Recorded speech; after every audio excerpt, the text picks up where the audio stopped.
The Scalpel. This is the crazy, outrageous Kastak sniper rifle.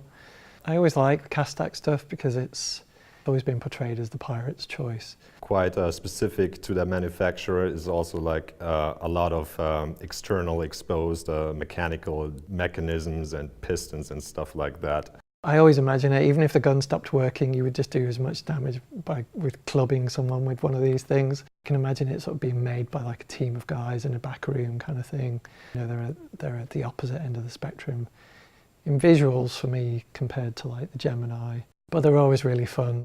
So something that makes the Scalpel unique is that it features two very large barrels. This is somewhat similar to repeatership weapons, so we could draw a little bit of experience from there in creating these. The Kastak Arms Scalpel will be the second sniper rifle we'll be putting out in the game. The first one being the Claus von Werner Arrowhead, which is quite a solid, reliable laser sniper rifle.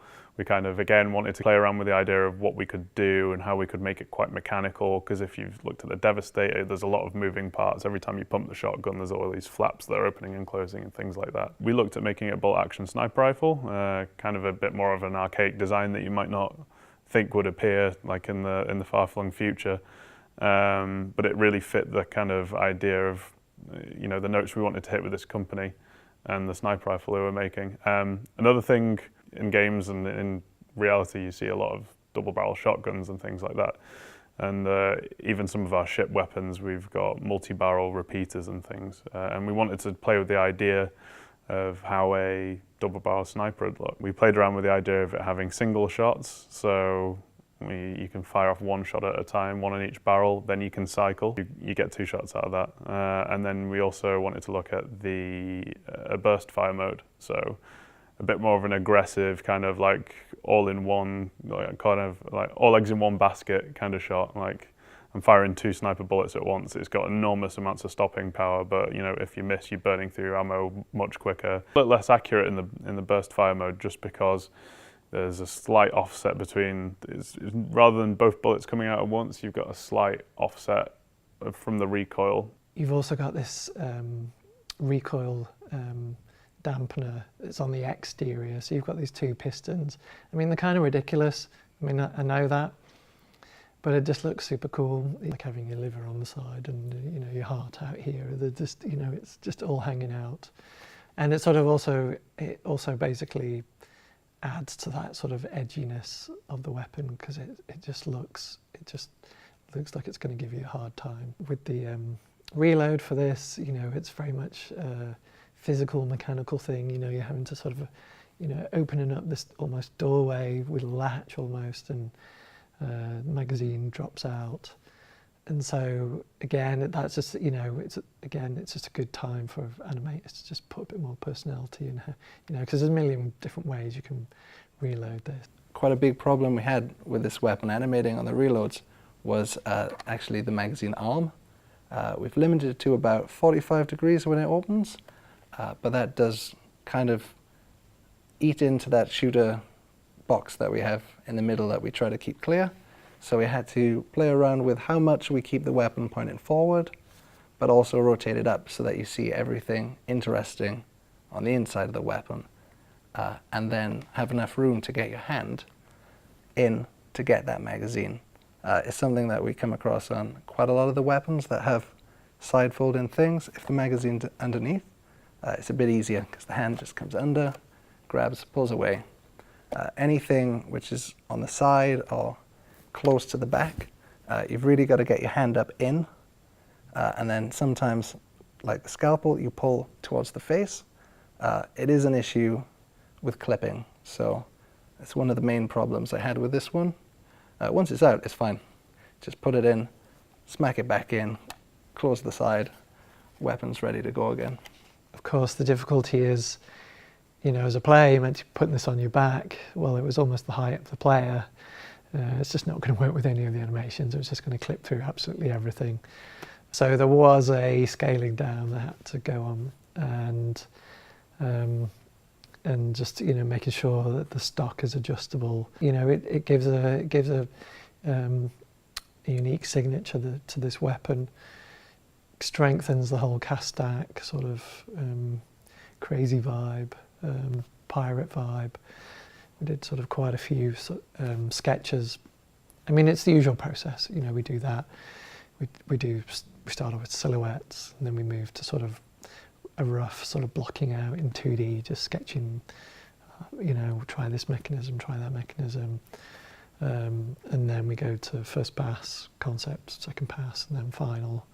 And that's where, you know, it's fully materialized, all the correct colours, all the correct materials, all the, you know, the sort of right amount of edge wear, and just making sure that, you know, the right amount of red is showing, especially in this scalpel. Just been like, you know, this is the weapon. This is the way it is. It's, you know, it makes no apology. You know, it's just going to smack you over the head or whatever. You know, shoot you from half a mile away, or put 2 bullets in you. You know, and it's not going to apologise for it.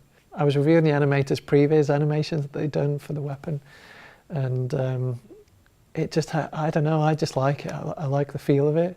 I like what the animators have done. They've given it a good feel. It's got good weight to it. To give the scalpel more oomph, it's actually got some kind of hydraulic system on top.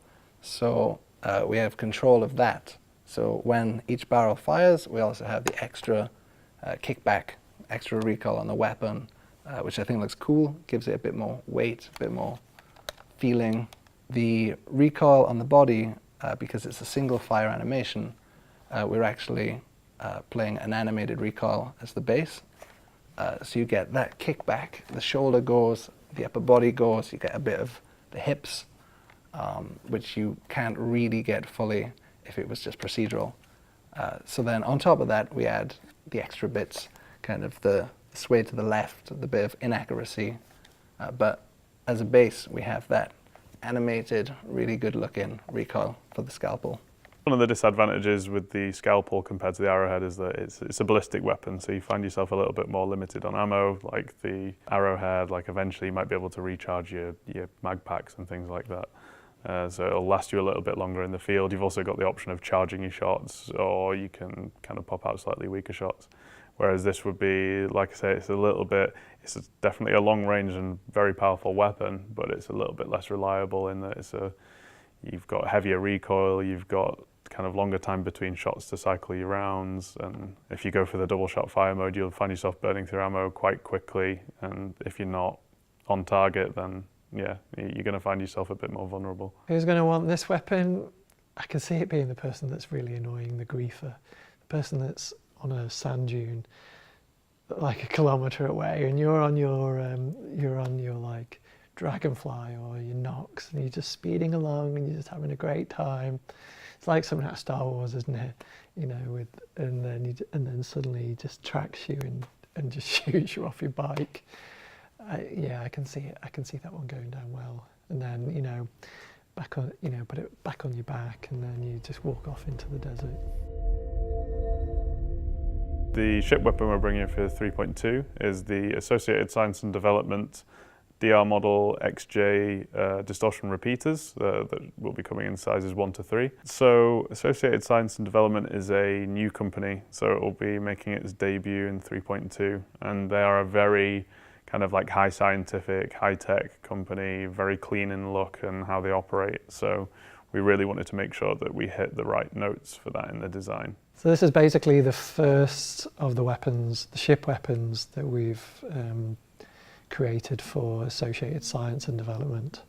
It's always interesting with these weapons because they have to fit on ships, obviously, and they may not always totally dovetail visually with the style of the ship, you know, because a player can put on pretty much any weapon as long as it's got the right size mount. This company is basically their history is in medical science, so it's kind of, I wouldn't say it's a no-brainer, but you kind of know where to look. You know, so basically, when we pull reference, it's basically you're looking at science equipment, you're looking at, basically classic. It's almost classic product design. You know, you're looking at those big sort of radial scanners, Or, you know, everything's always clean, it's quite precise. And so, you know, you basically have to figure out how you sort of transfer that into a ship weapon. So as a distortion weapon, it differs quite a lot from the scatterguns in that the scatterguns will be unloading a lot of damage at once. So if it hits with all of its pellets, you're going to be doing a huge chunk of distortion damage at once, but you'll find that you can only get that done at shorter ranges, whereas these repeaters are meant for more sustained distortion damage, keeping those shields ticking down, stopping them from regenerating, and then slowly building up the distortion damage on the internal items of a ship until they kind of reach a point where the ship does shut down. So making these new ship weapons was pretty easy and straightforward for the art department. Even though we had to deal with a new manufacturer, the actual style of it was very clean and minimalistic, almost clinical, with a lot of parts hidden away between large white panels. So this one is a distortion repeater, and so, you know, we've gone for the classic essentially two barrels, and then the styling is a little bit different. I mean, it's still quite clean, but the actual shape of the weapon is something that we've done less of. And, you know, all these weapons have to fit into the upgrade path, you know, so all the weapons have to be able to upgrade the barrel, upgrade the cooling, upgrade the firing mechanism, and the power pack. And some weapons will be totally obvious, like you might even go from a red power pack to a green power pack to a blue power pack.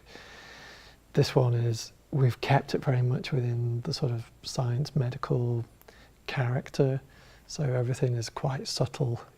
Like nothing really is going to be shouting out, "You've upgraded your weapon." You're really going to have to know. You'll be a specialist. You'll be like, "Yeah, this is the third upgrade, or this is the second upgrade of that part," and you'll just know there'll be a slight panel line tweak or a slight extra bulge, or it's all that subtlety. This one is, totally not like a cast-stack manufacturer or anything like that. This is very subtle and clean, basically. But I think, in terms of the spectrum, the whole spectrum of the weapons that we've got, it does fill a niche. That's what we're trying to do. We're trying to create that full range. So not only will you choose the weapon for what it does, but you'll choose it for the look of for the look of it. And does it go with your ship? Does it look cool? Do you care? Maybe you don't even care. Maybe you like the fact that it looks totally different to whatever the ship is that you're flying. And what are the key features? It's the clean surfaces. It's the lack of visual noise. It's the precision.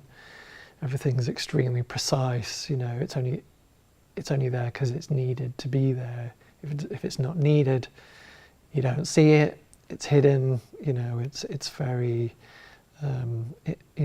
it's very medical in that sense. And we've tried to sort of keep within that vibe. I mean, because of the cleanliness of the design, the sort of inherent simplicity, you can imagine this going on in sort of multiple types of ships. Could be, you can easily see it going on an Origin, sort of fitting in with their style. Maybe the Constellation, sort of. I guess if your ship's white, you're doing well. If it's clean, clean style, then it's gonna sit and sort of blend in more with that ship. I think the difficulty will be if you've got these white guns and you've got it on a black hard ass ship, then it's going to be, you're going to have this disparity. But I can imagine some people kind of liking that just because of the sort of the contrast and just looking outrageous. But that's the beauty of Star Citizen. You can do whatever you want.